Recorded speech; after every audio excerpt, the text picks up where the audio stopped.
Hey, Know Why listeners, let's talk about why you should get married. Today, as part of our Know About Family series, I am welcoming John Mancini to the Know Why podcast. John, thank you so much for being here.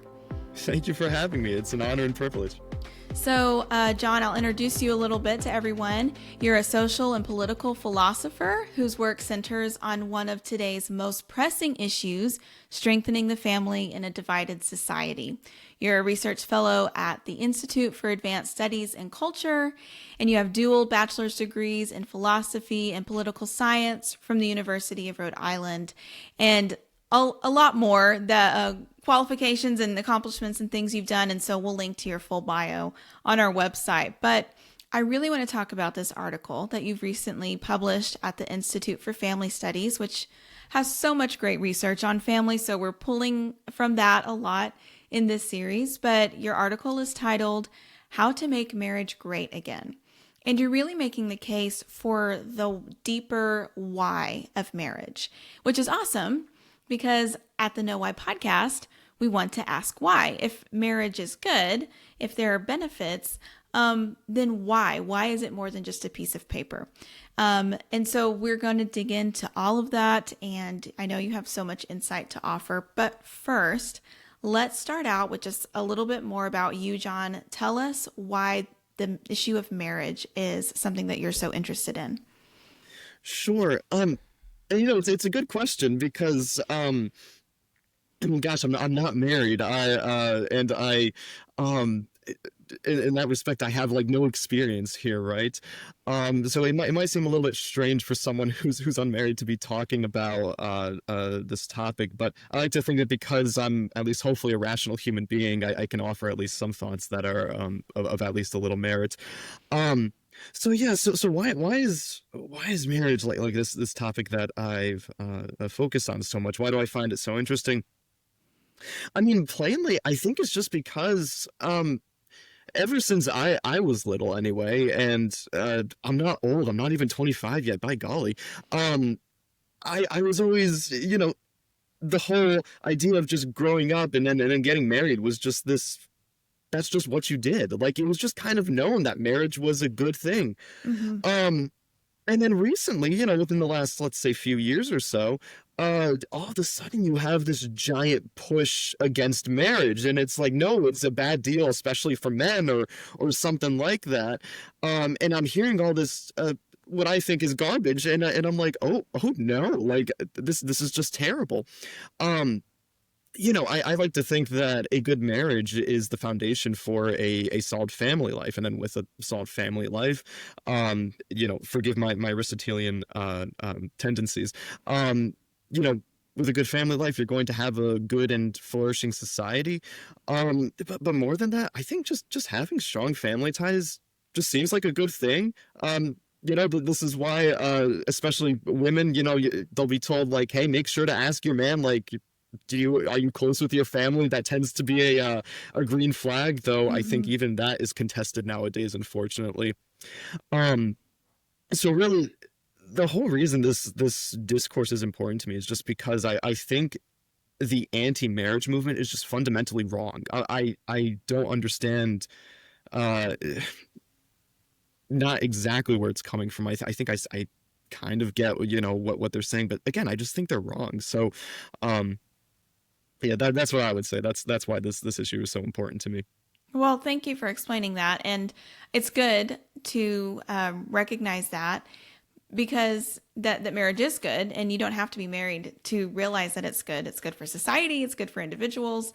And it should be something that, people aspire to. And it's refreshing, I'll say, as somebody who's a little bit older, but seeing some of these, I don't know, this discourse, as you were saying, where men are being, in some circles, really discouraged from marriage. Oh, yeah. And we already have marriage rates declining for multiple reasons, and it's complicated. But, it is refreshing to hear from somebody still saying, like, marriage is a good thing, just objectively speaking. And so we're going to keep talking about that. But let's just start with where we are as a society.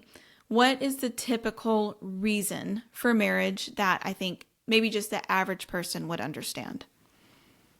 Yeah, what I would say, and to be frank, I hope it's okay that I say this. I don't think this is a good reason. Um, but just anecdotally, like in speaking with people, oftentimes I hear the reason is it's one of two things. It's either I don't want to be alone. Okay, get a cat. I just got two, they're wonderful. Oh, Um yeah, cats are great. which is not, let me be clear, that's not to substitute for having a wife. So yeah, it's either I don't want to be alone, or I want a wife and kids. Um, could I say a little bit more on that? Is that Sure. okay? Yeah, go Sure. for it. Um, so the following distinction is not mine. My friend told this to me, uh, and I don't remember if he got it from somewhere else. So I'm just going to terminate it in him for now. Um, I think there's a difference between wanting a wife and kids, as a man, um, and wanting to be a husband and father.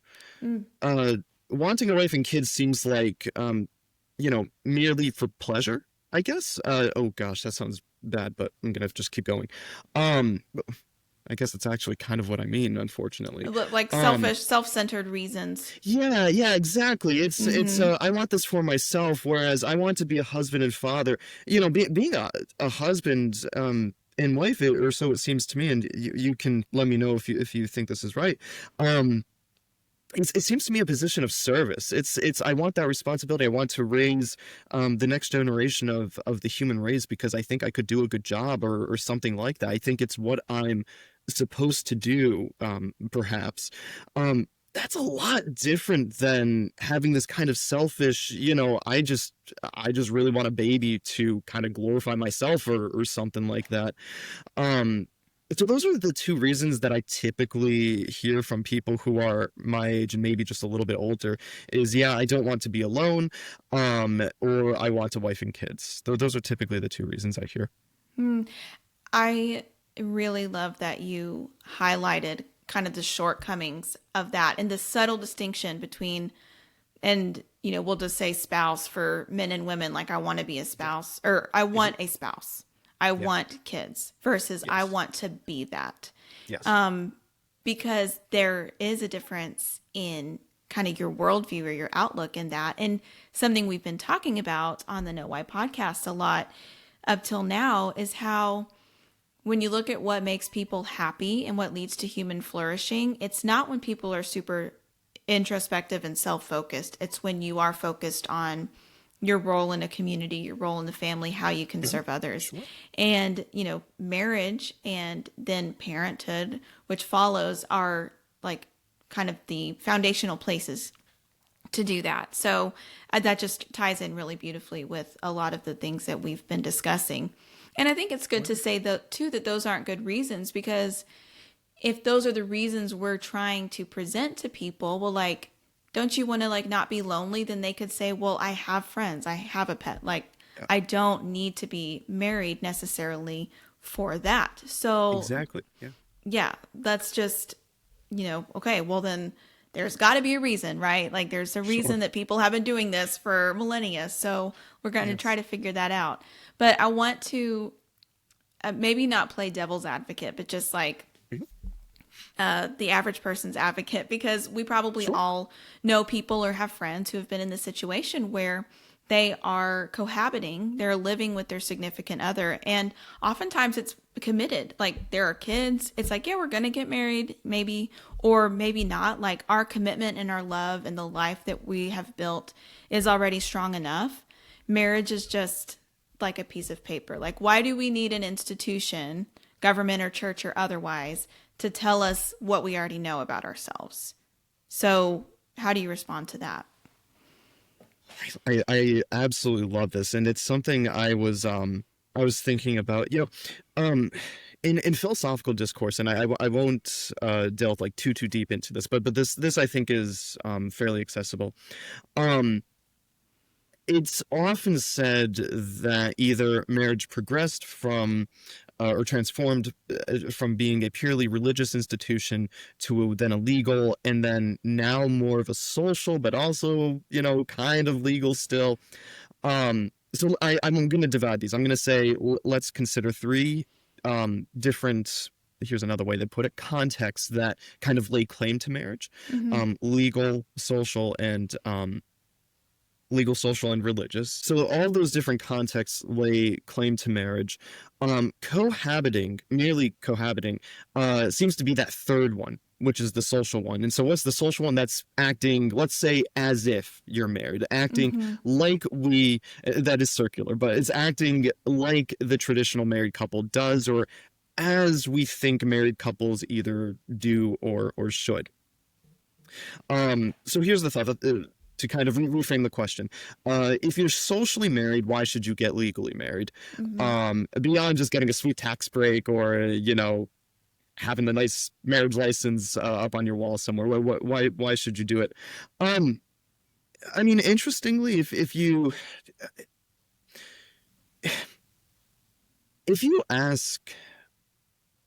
tell anyone that you're getting married, right, in at least the legal sense, let's say that you're having the ceremony, they're going to be absolutely overjoyed. Well, all things considered, they'll be overjoyed. But if you just tell them, like, yeah, we're moving in together, it's not as big of a deal. So this at least suggests that there's something really different from marriage, at least legally, like legal marriage. There's something different from legal marriage compared to just social marriage or just cohabiting. So what is it? What I proposed was that there's some sort of transcendence to marriage. And I wanted to remain neutral on whether or not it's, sacred or transcendent in some religious fashion. So what I said is it's at least logically transcendent.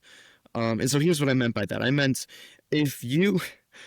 it still makes me laugh when I think about it, but like if you tell someone, hey, I'm going to make this binding agreement with this person I've been dating, such that I will remain with her for the rest of my life, like for better or worse, in sickness and health, like till death do us part.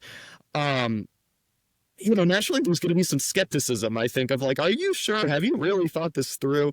And human beings, we're not omniscient. We don't know the future. I don't know the future anyway. I don't know. Yeah. Maybe someone else has a crystal ball, or actually, I don't think people should use those, but I digress. It's like, why would you do that? Why would you shut the door on, like, not leave any room for mistakes? Like what if you were as prudent as you possibly could be? You dated for like 10 years and you were like, by golly, we know we made it 10 years. We can do that 3 more times and till death do us part, right? Black swan events happen, right? So like you might just think, like, as an insurance matter, you shouldn't get married. And in that same vein, you might just think getting married is just purely irrational. And that's kind of the argument that we hear sometimes now, isn't it? Yes, exactly. Yes. And this is right, exactly. From the anti-marriage perspective, it's especially for the guys, it's look, your wife, you don't know if she's going to divorce you and just take half your everything, right? Yeah. It's like, yeah, I don't know that. So marriage is purely rational. Do we like that? I personally don't, because I've seen it time and again. We've all, I think, seen married couples where getting married for them was not irrational at all. My grandparents, by golly, they've been together, oh my gosh, more than 60 years. Wow. I don't think it was irrational for them to get married. I mean, certainly I wouldn't be here, but I'm not saying that's purely the reason. I'm happy that they got married. But it's not irrational. So okay, if marriage isn't irrational, why can't we make sense of it? Because it's beyond rationality. We know it's not irrational, but we can't make sense of it. It's this kind of leap of faith that you're taking. And I think I think people nowadays try to kind of strip it of that leap of faith, but it's like, necessarily you are taking a leap of faith, to say that I'm going to cherish you forever. It's like, and this is where philosophers really get hung up on, the marital promise of, like, is it even like a real promise? Is it intelligible as a promise because you don't know if you'll keep it? But you are making this promise to cherish this person forever. There's no telling whether or not you actually will. So you're taking it on faith that you'll keep that promise, or at least I hope you're taking out of faith that you'll keep that promise because you made the promise.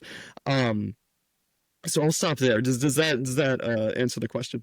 Yeah, yeah. I think that we're, kind of narrowing in on, okay, there's a deeper meaning here. There's a transcendence. And this is something that I think people, and I don't have data to back this up, but I'm just like speaking as a woman right now, like internally we can rationally say, and from like kind of the female side of things, there's a lot of like frustration right now with like, women. You see it in the New York Times, like every other day there's a new think piece on, why men are failing or why women shouldn't get married, and all these things.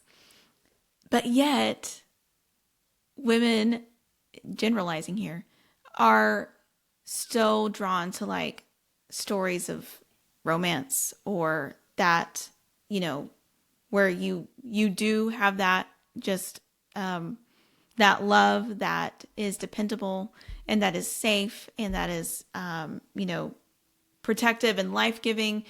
And it's like, and I won't even just say women, but like as human beings, like people are drawn to romance. Like they're drawn to that. Yeah. Even what you were saying about like, oh, a wedding, it's like people are like, okay, let's celebrate.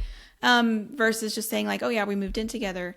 And even if people rationally don't know why, and maybe they would just say, well, we're socially conditioned. But I think deep down people have a sense of like, but this seems like a bigger deal. And so you are making like a promise or a covenant or an oath or however you want to look at that of like when you can't, and so even that is something that is very deep, and it's almost like a defying of the odds of the future kind of thing. Like no matter what happens, because we don't know what's going to happen, but what we do know is that we're committed to each other through it. And so I want to kind of ask, do you think that our tendency to view marriage purely rationally, is that a product of maybe, I don't know, post-enlightenment, when there's a lot more, much more of a materialistic worldview? And maybe I'm not using the right terms, but we do tend to focus on the extrinsic goods of something. Like, what can this give me? If I do this, consequence A, B, C might happen, and we move through the world that way. We don't really live as a society anymore as if there's a transcendent aspect to reality. Does that make sense? Yes. Yes. And so just to make sure I've got the question is, like what kind of made that shift, or what caused it, or Yeah, like, do maybe you think why that are that's, yeah, however, wherever you want to go with that. Do you Yeah. think, because, I mean, I think it relates to marriage, but it relates to a lot of other things too, where we are really ignoring what I believe is a huge part of reality, which is like the unseen and the things that are sacred and they are transcendent. But we live as if all of that doesn't exist. And then we're just left with like a very shallow reason for doing anything. Yeah. I certainly think so. Especially because if you, this is maybe why I was so kind of bent on writing this piece. I've been thinking about it for a while, and so when Brad, when Dr. Wilcox was like, hey, you should write this, I was like, oh my gosh, finally. But it's wonderful, like, and to be expected, that like married couples are generally happier, less lonely, more purposeful. That is fantastic. I wouldn't want it any other way. But I agree that that's a very shallow reason to get married, and it also could just paint the wrong picture. I mean, it isn't true that if I went to Vegas tomorrow and got married to someone that I just met tomorrow, that I would immediately be happier, more purposeful, and less lonely. Maybe I would be less lonely. I don't know. I'm not a very lonely person, though. That's just not true, right? It's not marriage in itself that makes these things. It's a good marriage. It's that other person. It's the discernment part. Um, so yeah, absolutely. I think that's incredibly shallow. And you know, it's actually really interesting. I don't know. I'm not an expert in this, so I don't know when exactly this kind of shift away from more intangible realities started, but in philosophy there's a divide between, there's two different traditions. There's the continental side of things, and then there's the analytic side of things. um Analytic philosophy is like very bare bones, very just purely rational. If you make a claim, you have to back it up. There's very little you can say that you can, get away with that without backing it up. So in other words, everything you say, you have to prove it, right? Mm-hmm. And it's kind of the same thing with what we're seeing right now. Continental philosophy was like not like that at all. I love continental philosophy. I think it's so much fun. And so, with marriage, like, if you say there's like this sacredness to marriage, like people are going to say, okay, yeah, prove it. And that's very analytical. And it's very, you know, I don't know if it's exactly something you can prove. Like, I don't take myself to have really proven that marriage is logically transcendent in that paper I wrote, but I do take myself to have stated an obvious fact, because I don't think I need to prove it. I think if you just think about it for half a second, you go, yeah, that's true. But someone might disagree, and I'll hear arguments against it. It's just the alternative is that marriage is irrational. So that's what I would say there. I don't know when exactly the shift happened, but it is very sad that we need to appeal to these extrinsic goods, to these we can't appeal to anything intangible anymore. We have to appeal to studies, which are also very dubious nowadays. Not the ones on marriage. Those ones are very well done, but some other ones are awful. Yeah. And, I think this is an important conversation because, I know you said you wanted to remain neutral on, like, for specifically with marriage, like, sacred, religious, we're going to say transcendental for now, transcends. But on the No I podcast, we come from a Christian perspective. And so a lot of the things that we talk about, we do highlight evidence that points to the truth of what God teaches in his word, or like these biblical principles or Christian moral principles that seem kind of like, arbitrary, unless you look and say, hey, there is evidence that like this works out. And guess what? Marriage was God's idea. There is a lot of evidence that it's really good for people. But I think you make an important point that can only go so far, because you can also highlight a lot of evidence for God. And we've had people on the podcast that talk about intelligent design and just like the wonders of the universe. Yes. And, but at some point though, it's like, it's still a leap of faith. And that's what you said, even when it comes to marriage, because you don't know the future. And so you can have all this evidence that does point, and I think that God wants us to look at that, but there's still something that's outside of what we can prove on this earth, on this side. Yeah. And then it is kind of that leap of faith, and it's, are you willing to acknowledge that there is more to life than what we can prove? And so maybe there are things that are intrinsically good, or that are, that transcend what we can see, or that are sacred. And maybe that has more of a tangible effect on our lives than we want to give it credit for. Yeah. I don't remember, it probably has a really obvious name, but I can't remember what exactly the principle is, if there actually is a principle for what I'm describing. But, especially as it pertains to marriage, whenever we hope to explain things, I think we naturally turn to science, because, science is a hard fact, or whatever it is. Yep. But I don't know. So, if you wanted to say that there's like an intrinsic goodness to marriage, and you want to say that there's some transcendence or transcendental, I'm not sure which is correct there, reality to it, and someone goes, prove it with science, I'm not sure why they would do that, because frankly, that's not a scientific question. But I think that's something people miss, is that they presume that science can do like everything. It can't, though. It can solve scientific inquiries, but we're trying to solve something that's not scientific. It's metaphysical. So Yeah. I just wanted to throw that out there. But yeah, I agree with everything you said. And that's a good distinction, because of how so many people are raised today and with the education they've received, even without being told explicitly, I think people may be operating with the framework that science is the end all be all. And science is important. And so we don't want to say like, oh, we're anti-science. But like you said, it's not the full explanation of reality. And it can't be. So I want to backtrack a little bit, though, because we started talking about the transcendence and all that, which is so fun. But let's talk about another argument that we often hear in favor of marriage. And I think it's true, but it maybe, as you argue, falls short of like the ultimate good of marriage. And that's the security argument. So can you talk us through that a little bit? Sure. Yeah.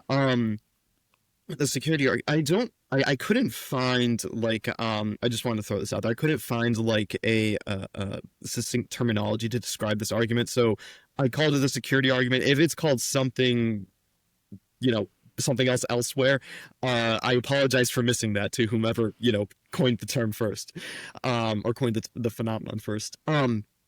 So what I called the security argument, the argument goes something like this. It's let's suppose you have cohabiting partners who are engaging what I call like a life partnership or something like that. They intend to remain together always. Actually, this is good. I can segue here, or I can pull in something that I said earlier. They're like socially married, we'll say, right? They are acting as if they're married. They're acting like the typical married couple, and within that, they also do not ever imagine that they'll split. They fully intend to cherish each other till death do them part. The security argument says, okay, so if that's the case, why not get married, right? It's like, okay, so you're already committed to each other in the relevant sense. But what marriage will do is it'll make it really hard for you guys to split, right? No matter, whether you're socially married or not, like, it's still true that one morning, one of you could just walk out the door and, that's that. So why not make that a little bit more difficult? It shouldn't matter to you because, well, you, by all intents and purposes, you're married already. And so in this respect, it's also like kind of pointing out that, like a life partnership is in a very real sense like living in a contradiction. It's we don't ever intend to split up, but we won't make that official. We won't go all the way in this regard, and so you're still leaving room that you might split up, and that's just, you can't really have those at the same time. That seems really weird. Now, the reason I think this falls short is, I mean, at the end of the day, this might be the weakest reason that I think it falls short, but I still think it does apply. You might just think marriage just is superfluous. You might just think, I don't know, we just don't need it. Neither of us are religious, you might say. We have no family to celebrate our love with us. We don't really care about that. Like, who's going to witness it anyway? Anything along those lines, it's like, okay, I would understand that, but maybe you still kind of find something with the security argument. Someone else might say something like, I just don't want the government regulating my private life. I'm just going to throw my hands up at that and be like, all right, fair enough, man. The third reason, this one was told to me, and I thought it was rather fascinating. The third reason you might refrain from marriage, and I'm not even going to talk about like the whole idea of like, oh, marriage is a patriarchy and this sort of thing. I'm not even going to talk about that. If a woman is being experiencing some sort of oppression in her marriage, then that's just a flawed marriage. You're not doing it right. As someone who's unmarried, I still feel comfortable saying that. Yeah. But the third reason is, I had someone tell me that she and her partner refrained from getting married because their love was actually stronger that way. It was, yeah, you're right, he could just up and leave the next day, that makes me cling to him all the more. That makes me hold on to him, and vice versa. Like he holds on to me a lot harder than he would otherwise. I thought that was rather fascinating. There might be problems with that. Okay, I do think there are problems with that, but all I'm trying to say is there are plenty of reasons you could refrain from marriage and just prefer the life partnership. So those are just a few ways that it falls short, though. Those were the ones that came to me. Yeah. Yeah. It's good. It's good to talk through those and acknowledge, as somebody, maybe if they're listening and they are a marriage advocate and they want to encourage people to get married and think about, how do I talk about this? We don't need to cling to faulty arguments or arguments that fall short. You can point to evidence. And I think, rates of splitting up, if I remember correctly, are higher among couples who just live together versus have gotten married. But again, that's an extrinsic good. That doesn't give the whole explanation. And that may not be true for every single couple. Do you mind if I talk about that for just a second? Yeah, go ahead. Sure. So this was the other reason I wanted to talk. Oh, what I think I actually, wow, I forgot this, but I think what I actually wrote in the paper was, you might think you would be part of the lucky few that stay together. And this is actually why I'm so hesitant to argue by statistics. So I think statistics are just interesting. It's like, wow, hey, look, married couples are happier. Cool, right? But that doesn't guarantee. So like, you see this from marriage advocates in particular as it pertains to the divorce rate. But then there's a double standard when they apply it to their actual cases. So okay. I understand. I've heard the divorce rate statistic of 50% or more divorce marriages end in divorce. I've heard that's dubious. I just want to say, let's suppose that's true, because this is what I hear from marriage advocates. They say that doesn't mean you have a 50% chance of getting divorced. That is correct. To further demonstrate, let's suppose Mars. Okay, Mars has a 100% divorce rate. Let's say. Consider two couples. Let's call one Romeo and Juliet and the other Robin and Darren, or something like that. Romeo and Juliet, they do not have the same values. They are, different religions. They don't get along. It's their families aren't in favor of it. Yes. Everything. It's questionable why they're together, but there's something there that's keeping them together. Now consider Robin and Darren. Their families do get along. Their families love each other. They share similar values. They're the same faith. They have similar interests. They do things together, like rock climbing, like hiking. They do all these things together. And again, the divorce rate's 100% on Mars. All marriages end in divorce on Mars. Excuse me. I am more than comfortable saying that Romeo and Juliet have a much greater likelihood of splitting up than Robin and Darren do, which is to say, Romeo and Juliet will 100% split, and I don't think Robin and Darren will, despite the divorce rate being 100%. Right? So what am I trying to say? I'm trying to say that statistic doesn't tell you what's going to happen. It's something of a fallacy to think that statistic is predictive of your circumstance. If the divorce rate is so high, the response isn't, okay, I shouldn't get married. The response is, what is everyone doing wrong? That's what you need to focus on, and that's what you need to avoid. And again, I'm not the first to say this. So many people say this. But now we need to apply this to the other statistics on married couples.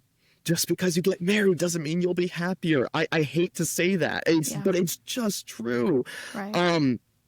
And so similarly, just because you engage in a life partnership, that doesn't guarantee that you'll split, even though this is typically what happens. You could still just look to that and go, okay, so I won't make those mistakes that previous cohabiting partners do. And again, this is why I was so inspired to write this, is I was like, we need to appeal to something else, because arguing by statistics falls short. Arguing by extrinsic goods, this also falls short.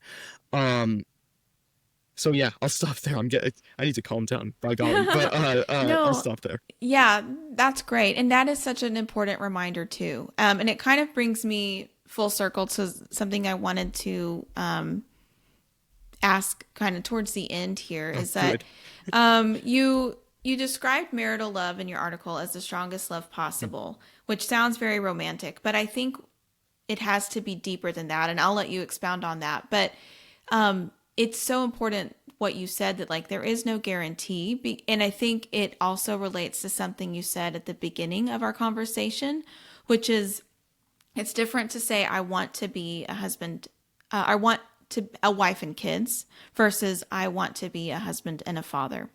Because if you look just at the statistics, you could go one way or the other. You could say, well, so many marriages end in divorce, doesn't look good, I'm not going to get married. Or you could look at statistics and say, well, look how much happier and more successful married people tend to be, therefore I am going to get married. But life happens, people aren't perfect, unexpected things come up.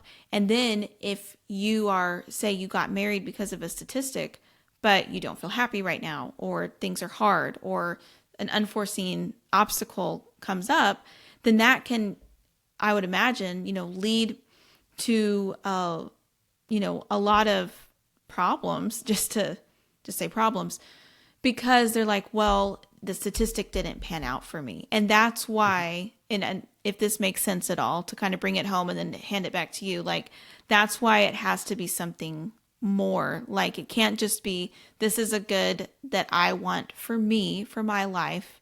And so I'm going to like kind of hedge my bets on this statistic here so that I can benefit from this good. It has to be like deeper than that, and it has to be a little more like outward focused.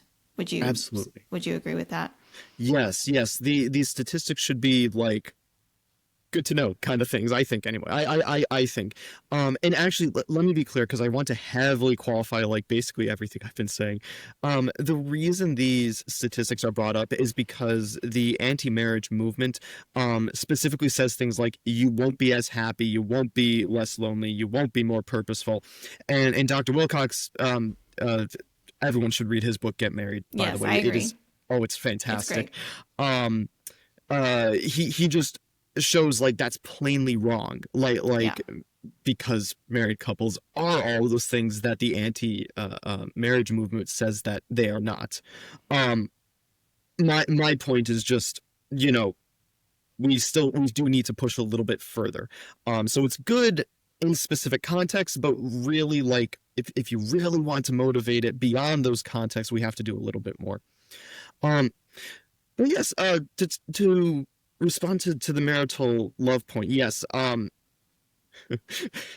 love how you say this. This sounds romantic. I'm like, oh boy, you'll love what I'm writing right now. My next paper on marriage.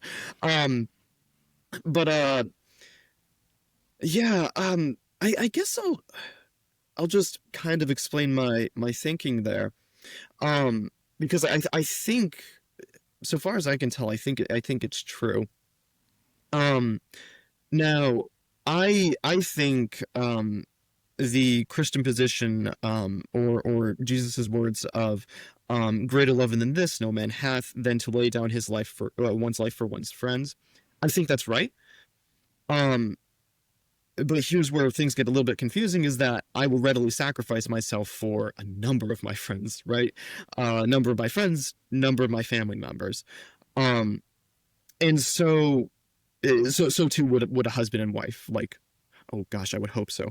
Um, so what does that mean? Does that mean that I like have this kind of marital love that I'm speaking of in the paper? Well, no. Like, there's got to be a little bit something different. If I want to say that marital love is the strongest, but that, I seem to have the strongest form of love possible without being married. And it might be that a husband and wife are just more ready to sacrifice for each other, not just in terms of their lives, but just sacrifice their time, sacrifice their Mm-hmm. energy, their goods, and this sort of thing. Um, you know, I have some friends that I love to death, and they're like brothers to me. Um, I will happily house them if they become homeless for, a certain amount of time, right? But it really gets to the point where I'm like, all right, buddy, you got to get off my couch. Like, that's where the cats sleep now. Uh, um, whereas with a husband and wife, because it is until death do us part, and for better or worse. I mean, hopefully you're not encouraging sloth, but it's like you'll do that for however long it takes, right? The sacrifice is so much greater. The sacrifice for your best friend is so much greater when you're married compared to when you're unmarried, right? Compared to those that you apply to, whom you're unmarried to. Does that make sense? Yeah, it does. And, you know, laying your life down for your friends, we think of that and we hear, okay, dying for. And I think a lot of people would say, yeah, I die for the people that I love. But it's like, okay, well, how about living? Or not living in the sense of worshiping, but like the daily, like death to self for somebody. And that's really what marriage is, which is interesting too. And this will be a conversation for another podcast episode. But even in the New Testament, I believe the verses in Ephesians, Paul writes that like the husband lays his life down for his wife as Christ laid his life down for the church. And so you see that similar language, and it is a sacrificial love. And it is on both ends of like how, you know, that strong love of serving each other day by day. And there is something transcendent about that. That's not something that we, like, it's not in our human nature to want to make that sacrifice, but it's a beautiful thing. And it does produce so much good. So, it's been so fun talking with you about this, John, and you have a lot of great insight. But any final thoughts you'd like to add or resources that you want to recommend for people before we end today? Oh, sure. So of course I mentioned Dr. Wilcox's book. If you haven't been to the Institute for Family Studies website, like you've got to go there. The research is absolutely fascinating. But I mean, honestly, the best resource for just marriage and what makes a good marriage, it might just be those around us. Like, go find people who seem happily married, or maybe just are happily married, not only seem but actually are happily married. Ask them what their secrets are. You know, hopefully they won't give you the joke response, which is like tolerance or something like that, or guys will commonly say, you know, apologizing for things that when you weren't even wronged.